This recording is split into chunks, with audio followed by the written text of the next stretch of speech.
Good afternoon everyone. Welcome to our channel JK तैयारी। Last दो videos में हमने फ्रीडम मूवमेंट में से एग्ज़ाम पर्सपेक्टिव से जो मोस्ट इम्पॉर्टेंट इवेंट्स थे उनको स्टडी किया था। लास्ट वीडियो में हमने हिंदुस्तान सोशलिस्ट रिपब्लिकन एसोसिएशन तक पढ़ा था जो कि 1928 में फॉर्म हुई थी। आज उसके आगे के इवेंट्स को हम सेम क्रोनोलॉजिकल ऑर्डर में स्टडी करेंगे। So let's start the class. Video लंबा जा सकता है, प्लीज़ बेयर विद मी। सो आज का हमारा पहला टॉपिक है 1928 में ही साइमन कमीशन। ठीक है, साइमन कमीशन एक ब्रिटिश अपॉइंटेड पैनल था। ठीक है, 1927 में ये पैनल अपॉइंट हुआ है और 1928 में ये इंडिया आता है। ठीक है, 7 मेंबर हैं इसके। ठीक है, लीड कौन कर रहा है इसको? John Simon. जॉन साइमन इसको साइमन कमीशन को लीड कर रहा है, तभी इसका नाम साइमन कमीशन डाला है। और ये 7 के 7 मेंबर कौन है? सब ब्रिटिश हैं। ठीक है, तभी इसको हम also known as white commission, तभी हम इसको वाइट कमीशन भी बोलते हैं। इंडिया पहुंचता है ये 1928 को। ठीक है, किसके लिए, किस काम के लिए आता है ये? To study constitutional reforms in British India. India में क्या क्या कॉन्स्टिट्यूशनल रिफॉर्म्स किए जा सकते हैं उस चीज़ को स्टडी करने के लिए ये इंडिया आता है। इसके इंडिया आने से क्या होता है? बहुत ज़्यादा आउटरीच हो जाती है, बड़े सारे प्रोटेस्ट होते हैं, इनको काले झंडे दिखाए जाते हैं, ब्लैक ब्लैक फ्लैग डिमॉन्स्ट्रेशंस होती हैं और बाइकआउट कर देती है इसको इंडियन नेशनल कांग्रेस। बाकी जो भी पॉलिटिकल पार्टीज होती हैं इसको बाइकआउट कर देती हैं। क्यों बाइकआउट करती हैं? क्योंकि ये वाइट कमीशन है। सारे के सारे 7 के 7 मेंबर क्या हैं? ब्रिटिश हैं। इंडिया की रिप्रेजेंटेशन है ही नहीं। जिस देश का आपको कॉन्स्टिट्यूशनल रिफॉर्म्स करने हैं उस देश की अगर आप रिप्रेजेंटेशन नहीं रखोगे उस कमेटी में, उस कमीशन में, तो आपको सिर्फ आउटरीच ही देखने मिलेंगी वहाँ से। वहाँ पे नारे लगते हैं जो, वो लगते हैं साइमन गो बैक के। फेमस नारा है साइमन गो बैक। ठीक है, ये की स्लोगन है इस टाइम का। और इसने अपनी, ये जो कमीशन है इसने अपनी फाइंडिंग्स कब सबमिट करवाई हैं? ये करी है पब्लिश इसने 1930 में, 2 साल के बाद। ठीक है, और क्या फाइंडिंग्स थी? कि डायआर्की को एबॉलिश करेंगे। डायआर्की जो होती है वो डुअल गवर्नमेंट, प्रोविंसेस में डुअल गवर्नमेंट होती थी। डायआर्की को एबॉलिश करने के लिए इसने रिकमेंड किया और फेडरल स्ट्रक्चर को इस्टेब्लिश करने के लिए इसने बोला। बट इसका कोई फ़ायदा नहीं था क्योंकि इसको बाइकआउट कर चुकी थी इंडियन पॉलिटिकल पार्टीज़ और बहुत ज़्यादा आउटरीच हो रही थी इस पर।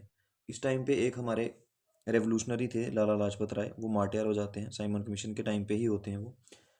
30 तारीख को अक्टूबर महीने लाहौर में वो एक प्रोटेस्ट कर रहे थे। वहाँ पे लाठीचार्ज हो जाता है। लाठीचार्ज में उनको इंजरी हो जाती है और 17 डेज़ के बाद उनकी डेथ हो जाती है। यहाँ पे वो मार्टियर हो जाते हैं। अगला हमारा बड़ा इवेंट है 1928 का, डिक्लेरेशन ऑफ पूर्ण स्वराज। ठीक है, डिक्लेरेशन ऑफ पूर्ण स्वराज कहाँ होता है? लाहौर में। लाहौर सेशन चल रहा होता है कांग्रेस का। इस सेशन के प्रेसिडेंट कौन है? जवाहरलाल नेहरू। ठीक है, इस सेशन में डिक्लेयर करते हैं हम कि हमें सेल्फ रूल चाहिए, फुल सेल्फ रूल, पूर्ण स्वराज। ठीक है, फुल सेल्फ रूल चाहिए इंडिया के लिए। ठीक है, और हमें सिर्फ डोमिनियन स्टेटस नहीं चलेगा। डोमिनियन स्टेटस हमें नहीं चाहिए, हमें हमें खुद अपना देश चलाना है, इसलिए हमें फुल सेल्फ रूल चाहिए इंडिया में। डिक्लेयर कौन करता है? इंडियन नेशनल कांग्रेस। कहाँ करती है? लाहौर में। डेट क्या है इसकी जब करते हैं डिक्लेयर इसको? 19 दिसंबर 1929। सेशन कौन सा है? लाहौर सेशन। ठीक है, और इस सेशन को प्रिसाइड कौन कर रहे हैं? हमारे जवाहरलाल नेहरू जी। बाद में एक पब्लिक पब्लिक डिक्लेरेशन भी होती है इसके बाद 19 दिसंबर 1929 के बाद एक पब्लिक डिक्लेरेशन होती है। उसमें हम बोलती है कांग्रेस की 26 जनवरी 1930 को हम क्या मनाएंगे? इंडिपेंडेंस डे मनाएंगे। और 31 दिसंबर 1929 को मिड नाइट में इन्होंने फ्लैग होइस्ट भी किया था, इंडियन ट्राई कलर। कौन सा फ्लैग था? हमारा जो ट्राई कलर तिरंगा। 31 दिसंबर 1929 मिडनाइट को इन्होंने फ्लैग भी होइस्ट किया था। और 26 जनवरी 1930 को फर्स्ट इंडिपेंडेंस डे के तौर पर मनाने के लिए इन्होंने बोला था। बाद में इसी डे को ऑनर करने के लिए, 26 जनवरी को ऑनर करने के लिए 1950 में हमने इसको क्या डिक्लेयर कर दिया? अपना रिपब्लिक डे। क्योंकि हमें आज़ादी तो 15 अगस्त को मिल गई थी ना, इसलिए हमने 26 जनवरी 1950 को अपना रिपब्लिक डे घोषित कर दिया। नेक्स्ट 1930 में होता है सिविल डिसोबीडियंस मूवमेंट। बहुत ही बड़ा मूवमेंट है। ठीक है, स्टार्ट होता है ये 12 मार्च 1930 को। एक नॉन वायलेंट प्रोटेस्ट है जिसको लीड करते हैं महात्मा गांधी जी। ठीक है, किसके अगेंस्ट? सेम वही ब्रिटिश रूल के अगेंस्ट। स्टार्ट होता है ये दांडी मार्च से। दांडी मार्च से स्टार्ट होता है। दांडी मार्च बेसिकली स्टार्ट होगी आपकी साबरमती आश्रम से। साबरमती आश्रम मैंने आपको पढ़ाया था कहाँ पे है, गुजरात में, गुजरात में है। और पहले करेंगे क्या, वहाँ जाके ये सॉल्ट लॉ तोड़ते हैं। गांधी जी ने पहले ही लॉर्ड इरविन को इन्फॉर्म कर दिया था कि हम दांडी जाके सॉल्ट लॉ तोड़ने वाले हैं। उस पर मोनोपली थी ब्रिटिश की, सॉल्ट की जितनी भी प्रोडक्शन थी उस पर सारे पे मोनोपली थी ब्रिटिश की, और टैक्स लगाते थे वो। और सॉल्ट लॉ प्रोड्यूस करके इन्होंने 6 अप्रैल 1930 को सॉल्ट लॉ तोड़ दिया। इससे सिविल डिसोबीडियंस मूवमेंट डिक्लेयर हो गया था। स्टार्ट ये 12 मार्च 1930 को ही हो गया था। ठीक है, गांधी जी ने स्टार्ट किया था 78 सपोर्टर्स के साथ, जो वहाँ से निकले थे उसके साथ, साबरमती आश्रम से। और फॉर्म ऑफ प्रोटेस्ट क्या है, क्या क्या किया गया प्रोटेस्ट में, मतलब ये सारा जो प्रोटेस्ट है उसमें क्या क्या मेथड्स अपनाएंगे।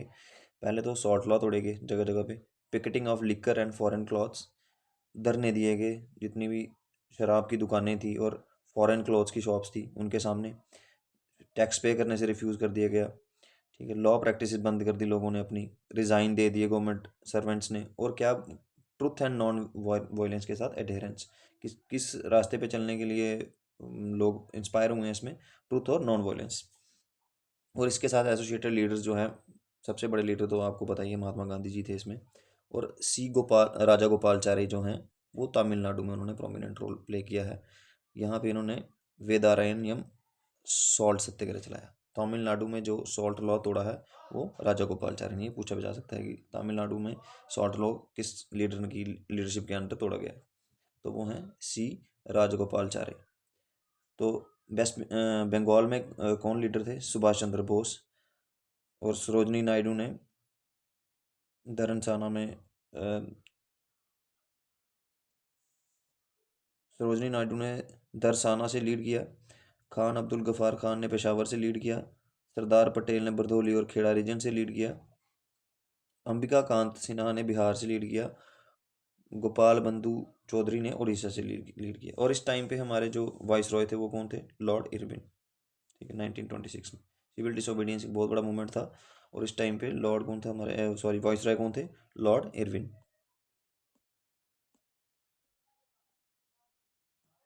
नेक्स्ट 1930 में होती है first round table conference. Round table conference क्या है, स्टार्ट होती है ये नवंबर 1930 में और से चलती है 1931 जनवरी तक। ठीक है, इसको होती कहाँ पे है ये, royal gallery house of lords London में। इनाग्रेट कौन करता है, जॉर्ज फिफ्थ, जो कि हमारे एम्पायर था उस टाइम पे, इंडिया का एम्पायर। इसको, इसकी कोरोनेशन कब हुई थी, 1911 में दिल्ली दरबार में। ठीक है, नवंबर 12 1930 को ये इनाग्रेट कर देता है इसको। और इसको चेयरपर्सन कौन था इसका, जिसने प्रिसाइड किया इसको, वो है prime minister, British prime minister Ramsay McDonald. और फर्स्ट राउंड टेबल समिट जो है उसने बिगनिंग मार्क कर दी थी किसकी, 3 कॉन्फ्रेंसेस होगी राउंड टेबल, फर्स्ट सेकंड और थर्ड। किस किस के बीच में, ब्रिटिश गवर्नमेंट और इंडियन जो पॉलिटिशियंस थे, इंडियन जो रिप्रेजेंटेटिव्स थे उनके बीच में। 1930 से लेकर 1932 तक 3 होंगी, एक 30 में होगी, एक 31 में होगी और एक 32 में होगी, 3 होंगी। और मुद्दा क्या था इसका, to deliberate on constitution reforms in India. किस पे डिस्कशन होनी थी, कॉन्स्टिट्यूशन रिफॉर्म्स, इंडिया में क्या क्या कॉन्स्टिट्यूशन रिफॉर्म्स किए जा सकते हैं और क्या क्या किए जाने चाहिए, उस पर डेलिब्रेट करना था इनको। और इंडियन नेशनल कांग्रेस ने चूज़ किया इसको बाइकआउट करना। क्यों बाइकआउट करना था इन्होंने, क्योंकि इनके prominent leaders civil disobedience movement की वजह से प्रिजन में थे। और साथ में इनकी जो डिमांड थी पूर्ण स्वराज की, उसको भी ब्रिटिश ने नहीं माना था। पार्टिसिपेंट कौन थे, 16 डेलीगेट्स थे, वो 3 मेजर ब्रिटिश पार्टी से आते थे। मतलब ब्रिटिश कितने थे उसमें, 16। और इंडिया की तरफ से 74 डेलीगेट्स, जिसमें से 58 आएंगे आपके पॉलिटिकल पार्टी से और 16 आएंगे आपके प्रिंसली स्टेट्स से। बी आर अम्बेडकर ने वहाँ पे डिप्रेस्ड क्लासेस को रिप्रेजेंट किया था। ठीक है, फिर 1931, 1931 में क्या होता है, 1931 में गांधी इरविन पैक्ट होता है। गांधी और लॉर्ड इरविन के बीच में एक पॉलिटिकल एग्रीमेंट होता है, 5 मार्च 1931, इसकी डेट पूछी जाती है। ठीक है, political agreement signed by Mahatma Gandhi and Lord Irwin. एक पॉलिटिकल एग्रीमेंट होता है गांधी और इरविन के बीच में। गांधी क्या एग्री करते हैं कि हम हॉल्ट कर देंगे थोड़ी देर के लिए किसको, सिविल डिसोबीडियंस मूवमेंट को, और पार्टिसिपेट करेंगे सेकेंड राउंड टेबल समिट में। और इरविन किस पे एग्री करता है कि जो भी उन लोग उन्होंने प्रेजेंट किए हुए हैं सिविल डिसोबीडियंस मूवमेंट के टाइम पे, उनको वो लोग रिलीज कर देंगे। तो इस दोनों के बीच में ये एग्रीमेंट है, इसका नाम है गांधी इरविन पैक्ट। फिर 1931 में भगत सिंह मार्टियर हो जाते हैं। ठीक है, इनको हैंग कर दिया जाता है 23 मार्च 1931 को। ये भी डेट पेपरों में पूछी जाती है। ठीक है, चार्जेस क्या थे इन पे? जेपी सॉन्डर्स एक पुलिस ऑफिसर था, उसके मर्डर के चार्ज थे इनके। कहाँ पे? लाहौर में।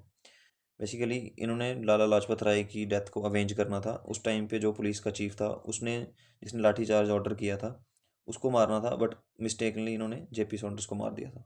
ये भी बेसिकली ब्रिटिश पुलिस ऑफिसर था, इसको मार दिया था। लास्ट वर्ड थे उनके इनकलाब जिंदाबाद, भगत सिंह के। फिर 1931 में सेकंड राउंड टेबल समिट होता है, जैसे हमने आपको बताया 1930 में फर्स्ट होता है, 1931 में सेकंड, और 1932 में थर्ड होगी। सेकंड राउंड टेबल कॉन्फ्रेंस होती है, तो ये भी लंदन में ही होती है। 7 सितंबर 1931 से लेकर 1 दिसंबर 1931 तक चलती है। इसके चेयरपर्सन भी रैमसी मैकडोनल्ड ही है। ठीक है, महात्मा गांधी ने यहाँ पे पार्टिसिपेट किया, कांग्रेस ने। सेकंड राउंड टेबल सिर्फ इकलौती राउंड टेबल समिट है जहाँ पे इंडियन नेशनल कांग्रेस पार्टिसिपेट करती है। ये भी पूछा जा सकता है कि कौन सा राउंड टेबल समिट है, सॉरी कॉन्फ्रेंस है, जहाँ पे इंडियन नेशनल कांग्रेस ने पार्टिसिपेट किया है, तो वो कौन सी है? सिर्फ सेकंड में। ठीक है, महात्मा गांधी रिप्रेजेंट करते हैं। सरोजनी नायडू वुमेन को रिप्रेजेंट करती हैं यहाँ पे। बी आर अम्बेडकर यहाँ पे डिप्रेस्ड क्लासेस को रिप्रेजेंट करते हैं, दलित्स को। ठीक है, और मोहम्मद अली जिन्ना मुस्लिम रिप्रेजेंटेटिव है यहाँ पे। और ये भी एक कंप्लीट फेलियर था, यहाँ पे टर्म्स एग्री नहीं की थी। इंडियन नेशनल कांग्रेस और ब्रिटिश के बीच में टर्म्स एग्री नहीं हो पा रही थी, कोई एक कंसेंसस पे नहीं आ पा रहे थे। फिर 1932 में क्या होता है? 1932 में आपको थर्ड राउंड टेबल कॉन्फ्रेंस देखने को मिलेगी। ये चलेगी 17 नवंबर से लेकर 24 दिसंबर 1932 तक। इसको भी प्रिसाइड रैमजे मैकडोनल्ड ही करेंगे। 46 डेलीगेट इसमें पार्टिसिपेट करेंगे। इंडियन नेशनल कांग्रेस इसको अटेंड नहीं करेगी। और बी आर अम्बेडकर यहाँ पे डिप्रेस्ड क्लासेस को रिप्रेजेंट करेंगे। ठीक है, इन्होंने सेपरेट इलेक्टोरेट की मांग करी थी यहाँ पे, बी आर अम्बेडकर ने। SEP, सेपरेट इलेक्टोरेट, इसके लिए? दलित्स के लिए। ठीक है, इसी वजह से इनके बीच और महात्मा गांधी के बीच थोड़े पॉलिटिकल डिफरेंसेस आ गए थे, और इसी के बेस पे गवर्नमेंट ऑफ इंडिया एक्ट 1935 बनाया गया। फिर 1932 में होता है पूना पैक्ट। पूना पैक्ट क्या है? क्रूशल एग्रीमेंट है, किस किस के बीच में? महात्मा गांधी और बी आर अम्बेडकर के बीच में। 24 सितंबर 1932 को ये एग्रीमेंट साइन होता है। बैकग्राउंड क्या है इसकी? जो रैमजी मैकडोनल्ड थे, जो प्राइम मिनिस्टर थे, उन्होंने थर्ड राउंड टेबल समिट के बाद क्या दे दिया? एक कम्युनल अवार्ड दे दिया। कम्युनल अवार्ड से क्या होता है कि आपको दलित्स के लिए सेपरेट इलेक्टोरेट्स का ग्रांट दे दी इसने। इसने क्या ग्रांट कर दिया कि दलित्स को सेपरेट इलेक्टोरेट हम दे रहे हैं। अंबेडकर और जो डिप्रेस्ड क्लासेस थी, पहले इन्होंने इसको वेलकम किया कि हाँ भी ठीक है, अच्छी बात है, हमारे लिए कुछ हो रहा है। बट गांधी जी ने इसको क्या किया? अपोज किया। उन्होंने अमरण अनशन, फास्ट अनटू डेथ, अमरण अनशन की डिक्लेरेशन कर दी। वो अनशन पे बैठ गए।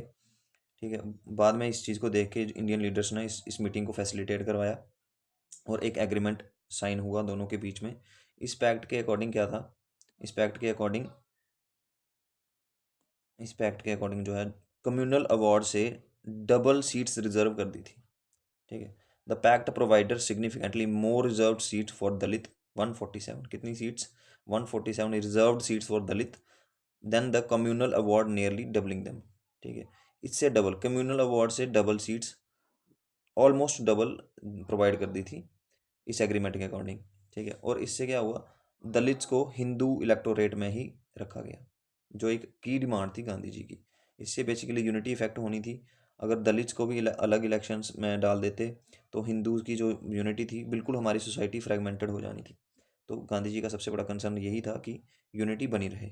इसके लिए उन्होंने अनशन पे बैठ के, और बाद में ये एग्रीमेंट साइन होता है गांधी और बी आर अम्बेडकर के बीच में।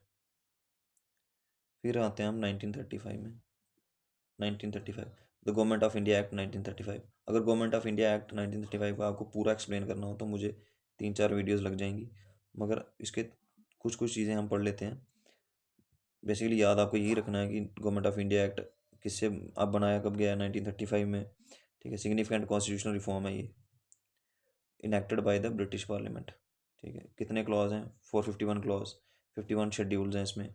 क्या ग्रांट किया इन्होंने? प्रोविंशियल ऑटोनॉमी दे दी इन्होंने कि प्रोविंस सारे ऑटोनॉमस कर दिए, और एक्सपैंड कर दिया इलेक्टोरेट 10%। कितना परसेंट इलेक्टोरेट? 10% इलेक्टोरेट। एक फेडरल कोड बनाया इन्होंने, और की पावर्स जो हैं वो स्टिल ब्रिटिश क्राउन और गवर्नर जनरल के पास ही रखी थी। आपका डिफेंस और आपकी फॉरेन पॉलिसी, मतलब फॉरेन अफेयर्स लिख सकते हो आप इसको, फॉरेन अफेयर्स, ये सब किसके साथ थे? ब्रिटिश क्राउन के पास ही था। आगे 1939 में क्या होता है? All India forward block. क्या बनता है? All India forward block. ये एक पॉलिटिकल पार्टी है, लेफ्ट विंग पार्टी है, याद रखना है, लेफ्ट विंग पार्टी है। ठीक है। फाउंडर कौन है इसके? सुभाष चंद्र बोस। कांग्रेस से रिजाइन दे देते हैं और बनाते हैं अपनी नई party, all India forward block. बनाते कहाँ पे हैं? वेस्ट बंगाल में। ठीक है। फिर 1940 में लाहौर रेजोल्यूशन, ये मुस्लिम लीग का जो लाहौर का सेशन था वहाँ पे एक लाहौर रेजोल्यूशन लिया जाता है। यहाँ पे पाकिस्तान सेपरेट कंट्री की डिमांड करते हैं वो। कितनी तारीख को? मार्च 23, 1940 को मोहम्मद अली जिन्ना ने यहाँ पे आर्टिकुलेट करी थी टू नेशन थ्योरी। कौन सी theory? Two nation theory articulate करी थी।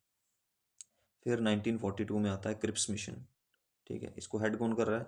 Sir Stafford Cripps. ठीक है। To secure Indian support for the war effort by offering post war dominion status. क्या करने आए थे ये? बेसिकली आए थे कि इंडिया उन्हें वर्ल्ड वॉर 2 में सपोर्ट करे और बाद में वो हमें क्या दे देंगे? अपना डोमिनियन स्टेटस दे देंगे। ठीक है। गांधी जी ने इसको क्या बोला कि ये क्या है? एक पोस्ट डेटेड चेक है। किससे? From a failing bank. एक बैंक जो फेल हो रहा है उसने हमें पोस्ट डेटेड चेक दिया हो। गांधी जी का ये कहना था क्रिप्स मिशन के बारे में। फिर 1942 में क्या होता है? क्विट इंडिया मूवमेंट चलता है। 1942 में चलता है क्विट इंडिया मूवमेंट। ठीक है। भारत छोड़ो आंदोलन भी बोलते हैं इसको। एक पॉलिटिकल कैंपेन है, लॉन्च कहाँ होती है? ये बॉम्बे सेशन में। कांग्रेस का जो बॉम्बे सेशन होता है 1942 का, उसमें ये लॉन्च होती है। कौन लॉन्च करता है? इंडियन नेशनल कांग्रेस, महात्मा गांधी जी लॉन्च करते हैं 8 अगस्त 1942 को इसको लॉन्च करते हैं। स्लोगन क्या दिया जाता है यहाँ पे? डू और डाई, करो या मरो। ठीक है। इससे क्या होता है? बहुत सारे मास अरेस्ट होते हैं। ब्रिटिश गवर्नमेंट ने इसको सप्रेस करने के लिए कई सारे लोगों को मार भी दिया था और बड़े सारे लोग अरेस्ट हुए थे। कहाँ पे लॉन्च कहाँ पे हुआ था? ये ग्वालियर टैंक मैदान। ठीक है। ग्वालियर टैंक मैदान से इसको लॉन्च किया था। अब उसका नाम है अगस्त क्रांति मैदान। 9 अगस्त को अगस्त क्रांति दिवस भी बोला जाता है। ठीक है। फिर 1942 में क्या होता है? 1942 में बनती है Indian national army, Azad Hind फौज हम जिसको बोलते हैं। इसके फाउंडर्स बेसिकली स्टार्ट, इसको ये जो आइडिया कंसेप्चुलाइज किसने किया? राज बिहारी घोष ने। ठीक है। इन्होंने कंसीव किया आइडिया और फॉर्म्ड इनिशियल लीग। ठीक है। एक इनिशियल जो लीग है वो राज बिहारी घोष बनाते हैं। उसके बाद कैप्टन मोहन सिंह जो हैं वो फर्स्ट INA 1942 उसको बनाते हैं। बट बाद में जब सुभाष चंद्र बोस को रिवाइटलाइज करते हैं ना 1943 में, फिर इसका जो सही रूप है वो आपको देखने मिलता है। Subhash Chandra became its iconic leader and commander in chief 1943 में बनते हैं। ठीक है। रानी लक्ष्मीबाई रेजिमेंट बनाते हैं, वो भी सुभाष चंद्र बोस बनाते हैं। फर्स्ट फीमेल रेजिमेंट है ये इंडियन नेशनल आर्मी की। और एक कैंपेन चलाते हैं वो, दिल्ली चलो। ठीक है। दिल्ली चलो कैंपेन चलाते हैं कौन? सुभाष चंद्र बोस। 1946 में क्या होता है? फिर 1946 में होता है द कैबिनेट मिशन। ठीक है। 3 मेंबर होते हैं इसके कैबिनेट मिशन के। हेड कौन कर रहा है इसको? Lord Patrick Lawrence. और बाकी जो 2 मेंबर्स हैं वो हैं सर स्टैफोर्ड क्रिप्स और AV अलेक्जेंडर। क्या करने के लिए आए थे ये? To discuss and devise a plan for the peaceful transfer of power from British India to Indian hands. Transfer of power के लिए, अभी ब्रिटिश के पास थी ना पावर, तो ब्रिटिश से लेके इंडियन हैंड्स में पावर देने के लिए ये आए थे। उसके लिए एक प्लान डिवाइस करने के लिए आए थे। ठीक है। To address the demands of Indian National Congress and Muslim League for self governance. दोनों पार्टीज जो कि इंडियन नेशनल कांग्रेस और मुस्लिम लीग है, उन दोनों की सेल्फ गवर्नेंस की जो डिमांड है उसको एड्रेस करने के लिए भी ये इनका वन ऑफ द एजेंडा था इनका। ठीक है। फिर 20 फरवरी 1947, ठीक है, 1947, 25 फरवरी 1947, क्लीमेंट एटली कौन है उस टाइम के? PM, British PM। ठीक है। उस टाइम के ब्रिटिश पीएम कौन है? क्लेमेंट एटली। वो क्या डिक्लेयर करते हैं कि वो इंडिया को फ्री कर देंगे कब? 30 जून 1948 तक हम इंडिया को बिल्कुल फ्री कर देंगे, इंडिपेंडेंट कर देंगे। और वो क्या डिक्लेयर करते हैं? लॉर्ड माउंटबेटन को इंडिया का last voice Roy. Lord Mountbatten कौन से वॉइस रॉय हैं इंडिया के? लास्ट।